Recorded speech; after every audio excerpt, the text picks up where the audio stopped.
Gunung Uhud, namanya terdokumentasikan secara epik oleh sejarah sebagai bagian dari perjuangan Nabi Muhammad SAW dan para sahabatnya menghadapi kaum Quraisy.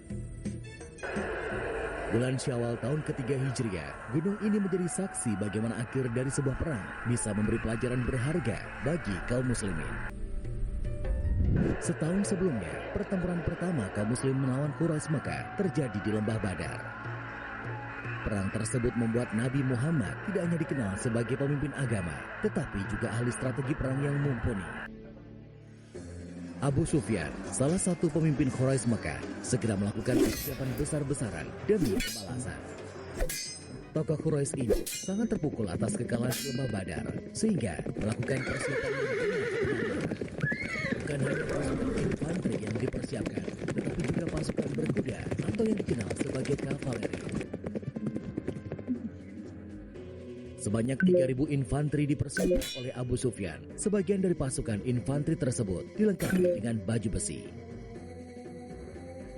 Dalam waktu yang singkat, Abu Sufyan berhasil mengumpulkan pasukan yang terdiri dari 3.000 infanteri dan 200 kavaleri. Dan sekarang, mereka pun menuju Madinah. Bukan hanya pasukan yang besar dan bersenjata lengkap, Abu Sufyan juga membawa pakar strategi perang berpengalaman, Khalid bin Walid. Abu Sufyan tidak lupa membawa Hubal, berhala atau tuhan kaum Quraisy Mekah yang paling besar. Tidak ingin mengulangi kesalahan yang sama seperti di Perang Badar, kini pasukan Quraisy Mekah mengambil jalan di dekat sumber-sumber air. Mereka mengambil tempat perkemahan di Lembah Sabkhah, sebuah tempat yang memiliki 2 mata air.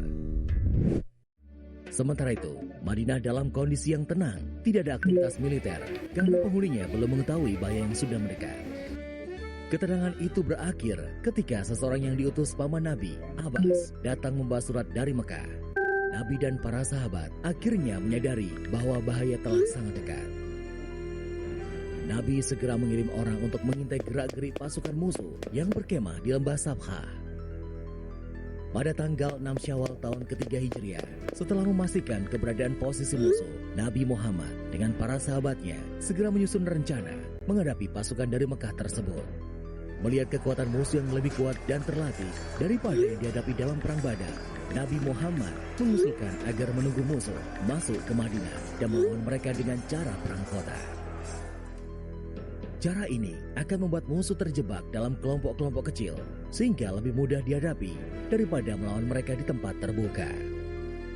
Namun, kaum muslim masih dalam euforia dari kemenangan di Lembah Badar. Beberapa sahabat mengusulkan kepada Nabi agar menyambut musuh di luar kota Madinah. Setelah mendengar usulan tersebut, Nabi Muhammad masuk ke rumah dan keluar dengan memakai baju zirah dan menyiapkan senjata. Melihat sikap Nabi, para sahabat terkejut. Mereka pun saling berbicara satu sama lainnya dan merasa telah membangkang terhadap perintah Nabi. Para sahabat kemudian meminta Hamzah menyampaikan bahwa mereka tunduk kepada segala keputusan Nabi. Hamzah sengaja yang diminta karena beliau adalah paman Nabi. Nabi pun menjawab bahwa dirinya bukanlah seorang nabi jika menanggalkan baju zirah dan senjatanya sebelum perang dimulai. Pasukan muslim yang dipimpin langsung oleh Nabi Muhammad segera bergerak menyongsong musuh di pegunungan Uhud. Nabi Muhammad memimpin 1.000 infanteri dan 50 pemain. Kekuatan yang sebenarnya masih jauh sebanding untuk mengimbangi pasukan Abu Sufyan.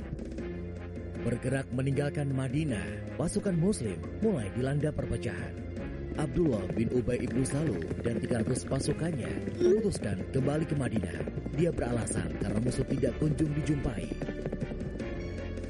Selain itu, dia menganggap lawan di dalam kota lebih baik daripada di tempat terbuka. Dengan perginya Abdullah bin Ubay ibnu Salul dan 300 prajuritnya, maka kekuatan infanteri pasukan muslim tinggal 700 orang. Situasi ini semakin mengkhawatirkan, mengingat ada 3.000 infanteri yang akan mereka hadapi. Berkurangnya jumlah pasukan ternyata masih terus berlanjut. Nabi Muhammad memerintahkan beberapa orang untuk kembali ke Madinah, seperti Abdullah bin Amr, Zaid bin Sabit, dan Usamah bin Zaid, karena usia mereka yang terlalu belia.